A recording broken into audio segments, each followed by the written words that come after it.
Hello అండి.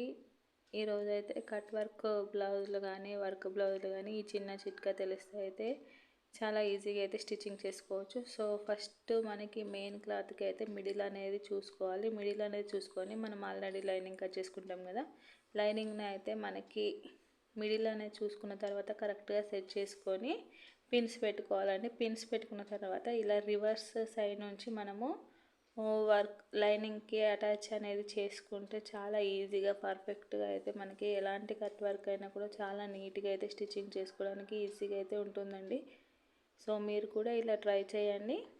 ఇలా కుట్టేసుకున్న తర్వాత మిడిల్లో ఉన్న ఎక్స్ట్రా క్లాత్ కట్ చేసుకొని ఇలా చిన్న చిన్నగా టక్స్ అయితే ఇచ్చుకోవాలి. సో కట్ వర్క్ ఉన్న దగ్గరికి మనం కుట్టిన దానికి కాకుండా కొంచెం దూరంగా చిన్నగా టక్స్ ఇచ్చుకొని ఇలా మన ఫింగర్తో అయితే రివర్స్ చేసుకుంటూ మళ్ళీ పైనుంచి ఒక డబుల్ కుట్టేసుకుంటే పర్ఫెక్ట్గా అయితే వస్తుంది.